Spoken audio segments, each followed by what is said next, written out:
Bapa, yang mengenal hati kami ya Bapa. Sebab Engkaulah Tuhan yang lebih tahu Tuhan siapa kami.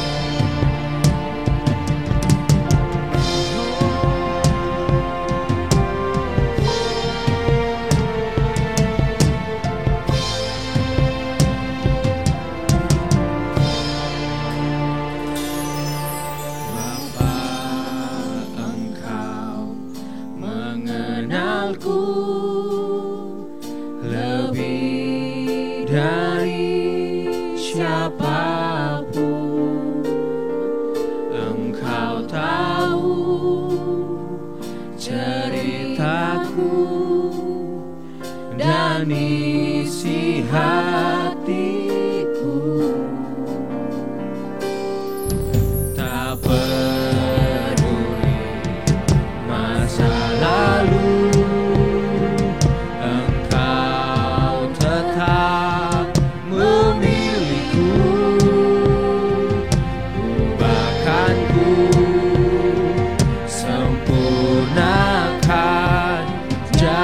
karya yang indah. Kini aku percaya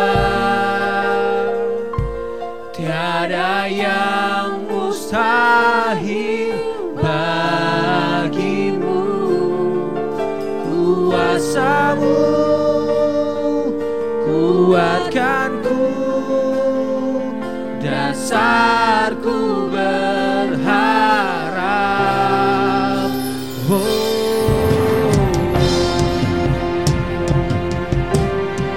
Haleluya, haleluya. Bapa, Engkau mengenalku lebih dari siapapun. Engkau tahu ceritaku dan isi hatiku. Tak peduli masa lalu, sebab Engkau tetap memilihku. Bahkanku sempurnakan jadi karya yang indah.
Selamat merayakan korban Kristus di kayu salib. Ini adalah sebuah peristiwa sejarah yang tidak dapat dipungkiri oleh dunia. Walaupun ada upaya-upaya tertentu dari sejak awal, baik dari pihak agamawi maupun dari pihak pemerintah penjajah Romawi, mereka berupaya untuk mengkaburkan fakta sejarah ini bahwa Yesus itu mati. Tapi saya memberitahu kepada saudara bahwa telah banyak hal dalam hidup ini yang membuktikan bahwa Yesus pernah mati. Saudara dan saya adalah bukti bahwa Yesus pernah mati. Karena lewat kematiannya, saudara dan saya telah mendapatkan jaminan keselamatan. Bapak Ibu Saudara yang dikasihi Tuhan, mari kita merayakan Kristus Yesus yang telah mati di kayu salib, yang telah berkorban menggantikan kita. Bapak Ibu Saudara yang dikasihi oleh Yesus Kristus, Ia datang menamaikan Allah dengan manusia. Ia mengambil rupa manusia, menderita layaknya manusia, karena Ia mengasihi saudara dan mengasihi saya. Ia datang untuk menyelesaikan dosa saudara di kayu salib, karena hanya kutuk yang bisa menyelesaikan kutuk. Kutuk atas kita harus diambil alih oleh anak manusia. Itulah cara Allah menyelesaikan dosa-dosa saudara dan saya. Itu sebabnya Yesus datang menjelma menjadi manusia untuk mewakili manusia. Karena tidak ada manusia yang sempurna, maka Dia datang sebagai manusia sempurna dan mampu menerima kutuk di atas kayu salib, dan juga sekaligus mampu menyelesaikan kutuk itu ketika Ia mati dan kemudian Dia bangkit kembali. Ia menang atas kutuk. Tidak ada manusia yang bisa seperti itu. Itu sebabnya Dia berkata dalam Yohanes 14 ayat 6, "Akulah jalan, kebenaran dan hidup. Tidak ada seorang pun dapat datang kepada Bapa kalau tidak melalui Aku." Itulah Yesus. Ia datang menjelma menjadi manusia untuk membebaskan saudara dari kematian, membebaskan saudara dari ketidakbenaran, dan membawa saudara pada jalan kehidupan. Bagaimana caranya? Ketika saudara mempercayai Dia, menerima Dia seperti saudara menerima Allah, apa yang terjadi? Rasul Paulus menulis dalam 2 Korintus pasal 5 ayat yang ke-17. Jadi siapa yang ada di dalam Kristus, ia adalah ciptaan baru. Yang lama sudah berlalu, sesungguhnya yang baru sudah datang. Bagaimana ia membawa saudara dalam perdamaian dengan Allah? Bagaimana ia membawa saudara terhubung kembali dengan Allah dan menikmati segala rancangan Allah yang terbaik sebelum Adam jatuh ke dalam dosa? Karena kita semua lahir dari dosa, dari ibu kita yang berdosa, ayah kita yang berdosa. Maka kita butuh kelahiran kembali, penciptaan kembali. Itu satu-satunya cara untuk kita kembali dalam persekutuan dengan Allah dan mengalami segala janji Allah, baik pembebasan dari kutuk kematian maupun pembebasan dari segala persoalan ekses daripada dosa, seperti penyakit, kegagalan dalam pernikahan, kegagalan dalam usaha pekerjaan, kemiskinan, segala persoalan-persoalan antar manusia, persoalan hubungan antara sahabat dengan sahabat, suami dengan istri, persoalan-persoalan manusia dapat diselesaikan oleh kuasa penciptaan baru ini. Memang saudara, ketika malaikat datang dan menceritakan kepada para gembala bahwa damai sejahtera turun kepada semua orang yang berkenan kepadanya. Kapan itu saudara? Ketika para malaikat memberitakan kelahiran Yesus. Seorang raja damai telah turun. Tapi tahu saudara, sejak Yesus datang ke dalam dunia, adakah damai di bumi? Malah dia katakan, aku datang membawa pemisahan, aku membawa pedang. Di mana ada banyak kebencian-kebencian, ada pemisahan-pemisahan. Tapi apa yang dimaksud dengan damai? Perdamaian itu adalah antara manusia dengan Allah. Allah harus menyelesaikan kutuk dosa itu supaya manusia bisa berdamai kembali dengan Allah dan menikmati segala rancangan Allah yang terbaik. Bagaimana caranya? Lewat penciptaan baru. Bagaimana saudara diciptakan baru? Ketika saudara percaya Dia dan terima Dia. Firman Allah katakan, yang baru sudah datang, yang lama sudah pergi, sudah berlalu. Apa maksudnya yang lama? Yang lama adalah segala kutuk. Yang lama adalah segala dosa. Yang lama adalah segala ekses dari dosa. Itu telah menguasai manusia sejak dari kejatuhan Adam sampai saat ini.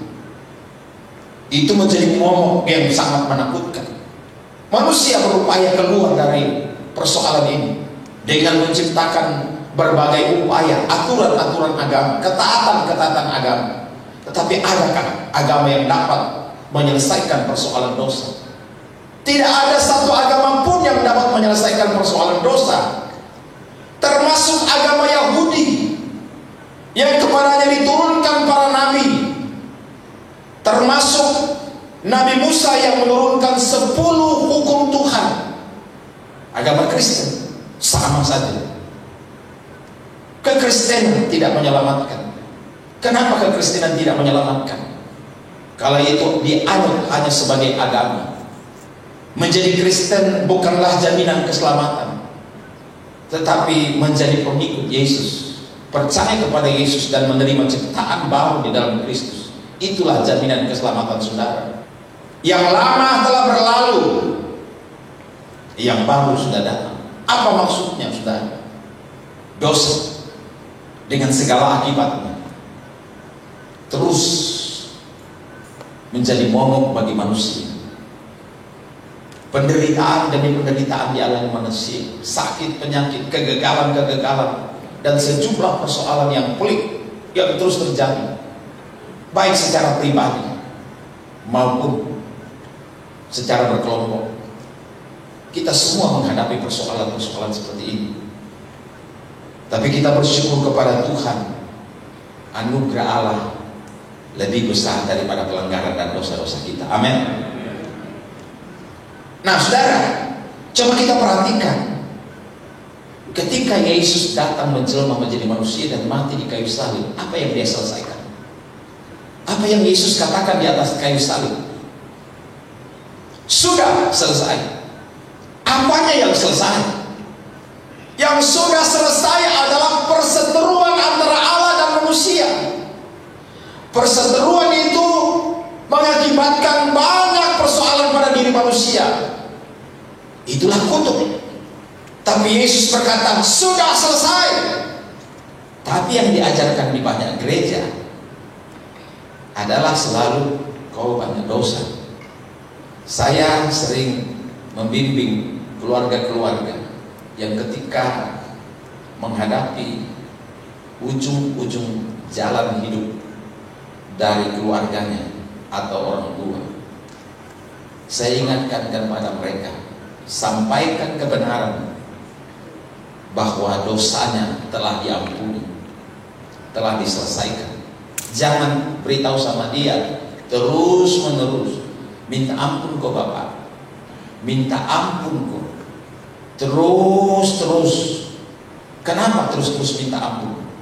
Karena tidak yakin kuasa salib Kristus, kuasa darah anak domba Allah telah menyelesaikan dosa. Saya mau ingatkan jemaat Tuhan hari ini bahwa dosamu tidak dilihat oleh Allah lagi. Kenapa tidak dilihat oleh Allah lagi? Karena Tuhan Yesus sudah selesaikan. Amin. Ia melihat saudara di dalam Kristus, bukan di luar Kristus. Kecuali saudara di luar Kristus atau tidak percaya kepada Yesus, Allah tidak melihat saudara sebagai orang benar yang sudah diselesaikan dosa, tapi Allah melihat saudara sebagai orang berdosa dan terkutuk. Kenapa doa saudara sulit didengar oleh Tuhan? Kenapa mujizat-mujizat kita tidak alami? Oleh karena kita tidak yakin bahwa kita layak berdoa, layak menerima mujizat, layak mengalami kuasa Tuhan. Kita selalu menyanyi, tak terbatas kuasa-Mu Tuhan, semua dapat Kau lakukan. Tapi tidak terjadi sesuatu. Kenapa tidak terjadi sesuatu? Karena ada di dalam alam bawah sadar saudara satu keyakinan yang saudara bawa dari agama-agama, dari pengalaman hidup masa lalu saudara, bahwa tidak ada yang dapat menyelesaikan dosa saya secara tuntas. Apakah saudara pikir ketika Tuhan Yesus mati di kayu salib, Dia cuma mati setengah atau mati 3/4? Apakah Dia mati untuk satu jenis dosa? Apakah Dia mati untuk satu jenis kutuk? Tidak. Dia mati total. Terbukti bahwa Dia mati 3 hari. Terbukti bahwa dari ujung kepala sampai ujung kakinya itu penuh dengan luka, bilu-bilu. Yesus Kristus telah menanggung totalitas daripada kutuk dosa kita. Dia tidak memandang saudara lagi sebagai orang berdosa. Dosa bagi Allah, dosa saudara dan saya bukan lagi persoalan. Allah tidak memandang saudara sebagai orang berdosa. Memang perbuatan saudara ada dosa, ada pelanggaran, ada kehilafan, ada ketidaksempurnaan. Tapi Allah tidak memandang itu lagi. Karena Allah memandang saudara di dalam Kristus. Ini bukan berarti bahwa saudara boleh terus-menerus berbuat dosa. Karena toh Allah tidak memandang apa yang saya buat. Bukan begitu maksudnya. Saya sudah menjelaskan berkali-kali kebenaran ini, bahwa jika saudara sungguh-sungguh menyadari akan karya Kristus, kasih Kristus bagi saudara, saudara tidak mungkin senang berbuat dosa. Karena saudara melihat diri saudara itu bersih. Ketika pakaian saudara bersih, putih, maka saudara punya kecenderungan di dalam hati saudara, dalam diri saudara, untuk menjaga baju bersih saudara.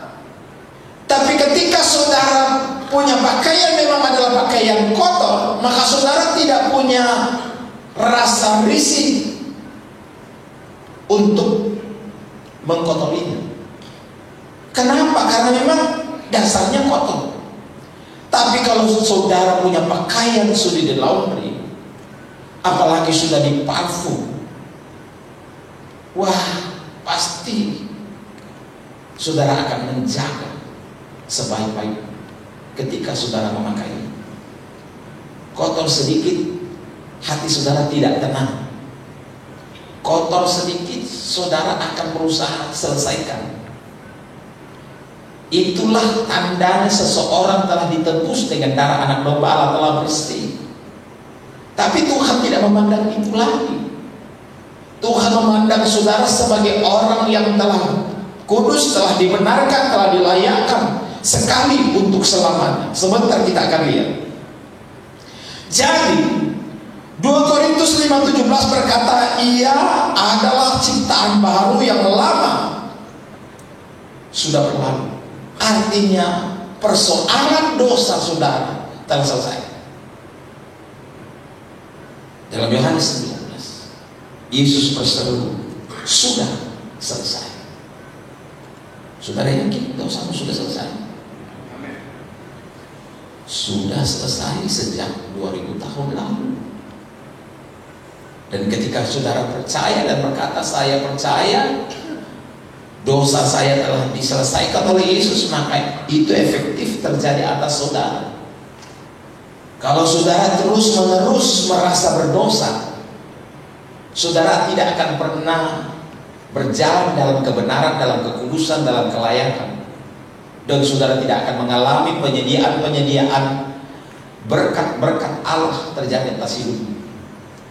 Kalau saudara mau mengalami berkat Tuhan dalam segala sesuatu, saudara harus benar-benar percaya akan kuasa darah anak domba Allah telah menyelesaikan persoalan dosa saudara dan sekaligus kutuk terhadap saudara.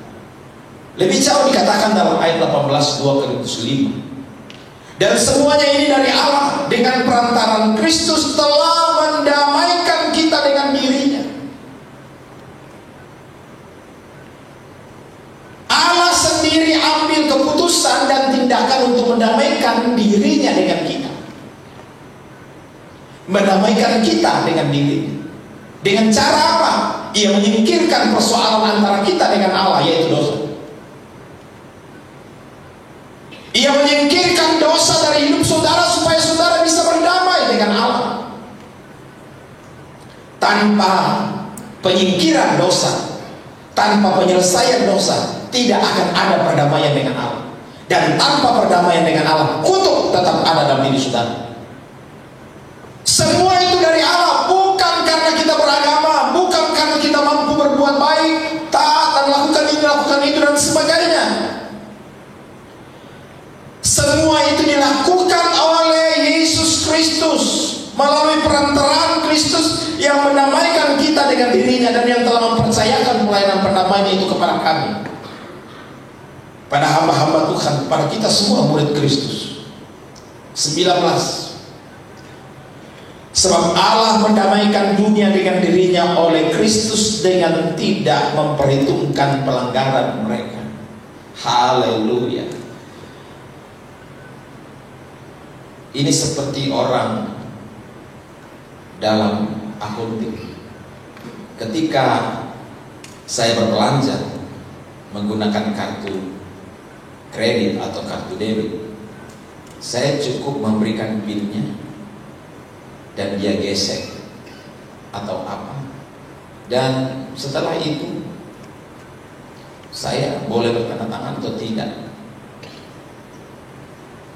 Maka tanpa saya membayar dengan uang tunai saya, barang itu saya terima di tangan saya. Kenapa? Saya dianggap sebagai sudah lunas. Kenapa lunas? Karena ada perhitungan dari akun saya. Bapak Ibu Saudara, akun Yesuslah yang membuat kita bisa menyelesaikan dosa, bukan akun saya dan akun saudara. Kenapa? Akun saya dan akun saudara tidak cukup untuk menyelesaikan dosa-dosa saudara dan saya. Amin. Saudara dan saya tidak bisa menyelesaikan apapun, berapapun dosa itu. Setitik pun dosa itu tidak ada kemampuan saudara untuk menyelesaikannya. Kartu Yesus yang menyelesaikan.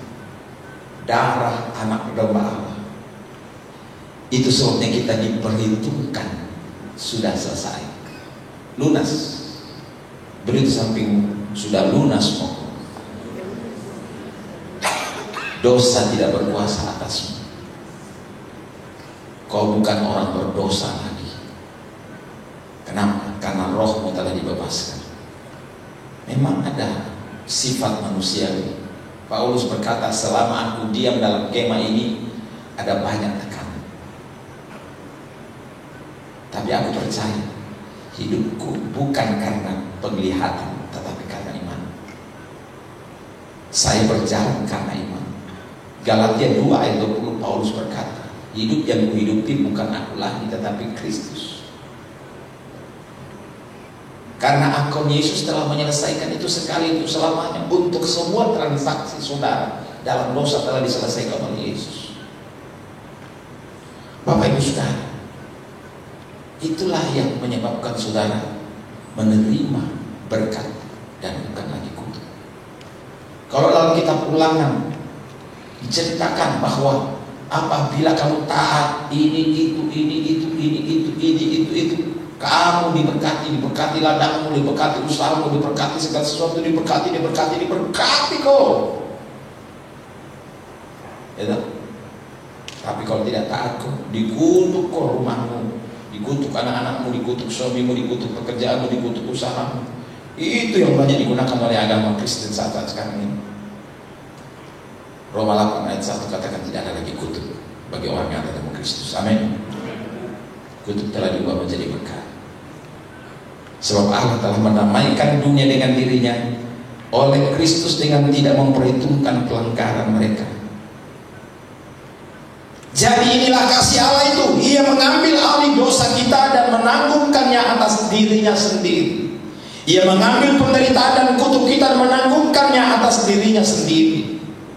2 Korintus 5:21 katakan begini, Dia yang tidak mengenal dosa telah dibuatnya menjadi dosa karena kita, supaya di dalam Dia kita dibenarkan oleh Allah. Ada haleluya. Di dalam Yesus Kristus kita dibenarkan. Ada haleluya saudara. Saya tidak ingin menghakimi diri saya dan saya tidak ingin menghakimi saudara. Yesus sendiri tidak mengajarkan kita untuk menghakimi. Allah sendiri tidak menghakimi kita. Waktu Yesus datang, Dia tidak datang untuk menghakimi kita. Dia datang untuk memberi upah kepada saudara yang setia, yang percaya kepada Dia.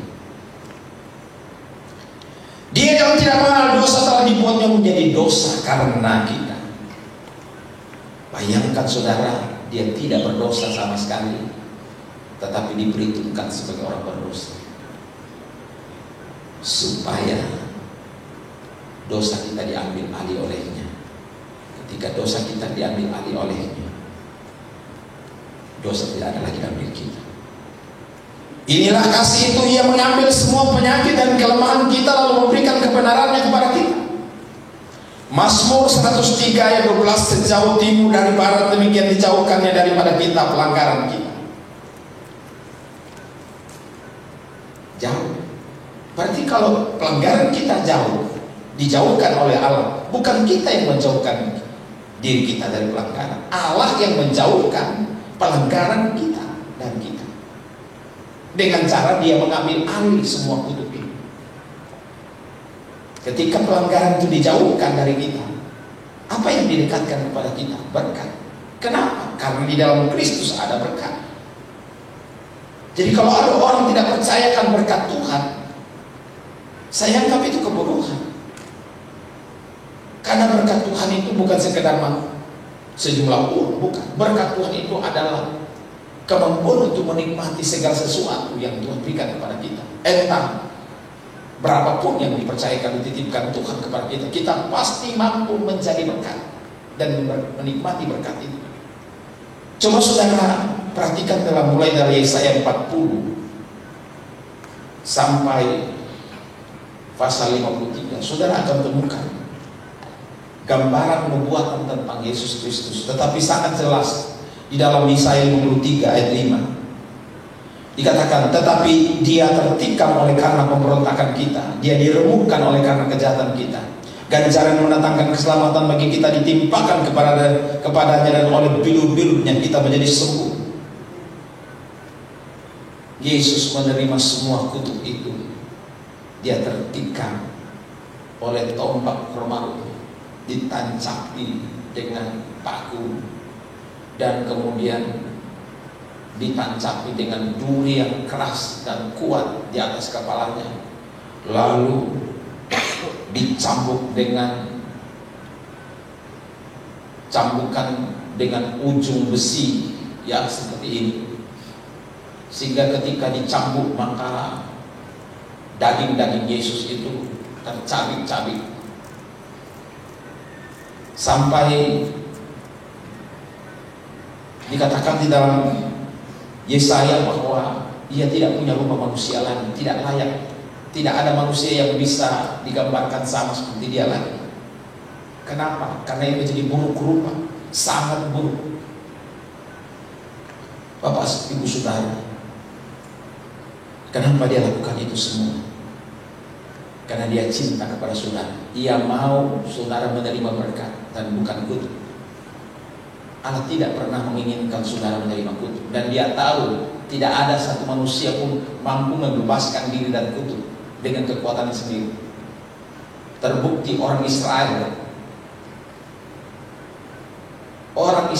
ini telah diberi hukum-hukum oleh Tuhan, tapi kemudian karena tidak ada satupun orang Israel yang mampu mentaati hukum-hukum itu, apa yang terjadi? Mulai dari tahun 70 Masehi sampai 1948 mereka terusir dari negara mereka. Dan sekarang mereka hanya memiliki sedikit saja negara Israel. Terus bergejolak sampai hari Tuhan nanti. Terjadi perang dunia. Dan seluruh dunia akan memborong Israel. Tapi saudara tahu, Tuhan mampu mengubah bangsa ini, karena Tuhan punya janji kepada Abraham, Ishak, dan Yakub. Hanya Dia yang bisa dan mampu mengubah kutuk itu menjadi berkat. Tidak ada satu pun daripada orang Israel yang mampu. Termasuk para nabi terkenal dari Israel. Nabi paling besar, siapa dia? Musa dan Elia. Tidak ada yang mampu mengubah kutuk menjadi berkat bagi seluruh orang Israel. Hanya ada satu orang, Yesus Kristus. 1 Petrus 2 ayat 24 berkata, Ia sendiri telah memikul dosa kita dalam tubuhnya di kayu salib, supaya kita yang telah mati terhadap dosa hidup untuk kebenaran. Oleh bilur-bilurnya kamu telah sembuh. Saudara dan saya telah sembuh. Amin. Siapapun saudara yang sakit hari ini, saudara, kutuk itu telah diubah menjadi kesembuhan, pemulihan. Ketidakberdayaan kita, persoalan-persoalan keluarga kita, hanya ada satu yang bisa menyelesaikan. Datang kepada Yesus, dan mujizat pasti terjadi dalam hidup saudara. Dan itu pasti terjadi atas saudara. Ia rela terkutuk di kayu salib menggantikan kita. Yesaya 52:14 kembali berkata, banyak orang tertegun atasmu.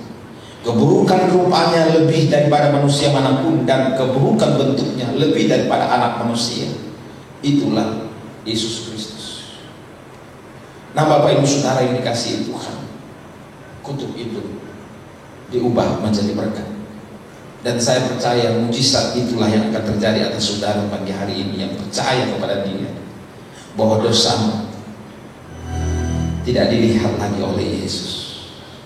Engkau layak menerima berkat Tuhan. Kalau engkau masih punya dosa setitik pun, engkau tidak layak menerima berkat Tuhan. Tapi karena engkau ada di dalam Kristus, diciptakan baru, dosa tidak ada lagi.